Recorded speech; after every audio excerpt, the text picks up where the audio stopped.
Wellness is not only a destination, but a journey. And as we step into November, a month dedicated to lung cancer awareness, we wanted to update our viewers on some new changes being made.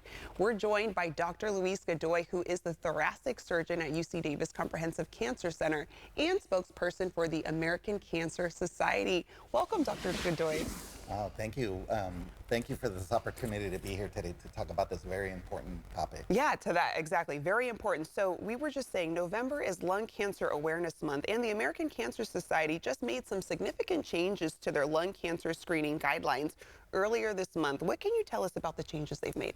Yes, the specific changes for the guidelines are in response to the rates of lung cancer screening across the country, which are very low. Unfortunately, approximately 127,000 people die every year from lung cancer alone. It's the leading cancer killer, more than prostate, breast, and colon cancer combined. Wow.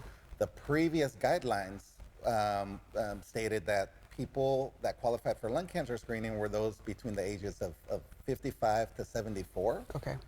People who had a 30-pack-year smoking history, and they must have quit within the past 15 years. So the American Cancer Society recently updated the guidelines. Earlier this month, they were released with several changes. So one, it expanded the age criteria. So now people that are between the ages of 50 and 80 qualify. They dropped the smoking requirement from a 30-pack-year smoking history to 20. And they've eliminated that must have quit within the past 15 years. So it's trying to simplify and streamline the process for people who may be eligible for lung cancer screening. Okay, and you use that phrase pack year history. What exactly does that mean? Yes, it can be a very tricky calculation to make. What it means is basically you take the number of packs that you smoke per day. Okay.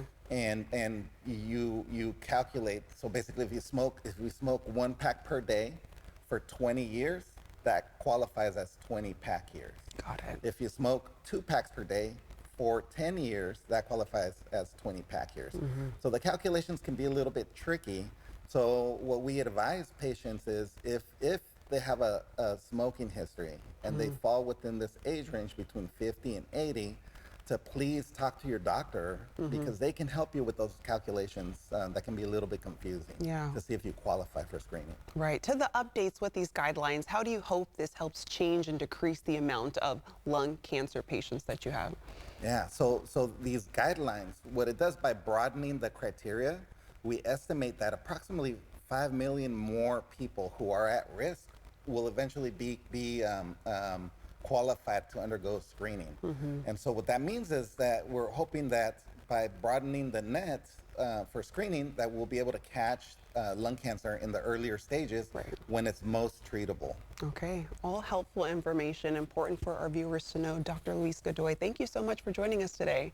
Thank you. I appreciate the opportunity to be here. Of course. I'm going to let our viewers know where they can go for more information. To get better acquainted with this vital info, visit cancer.org.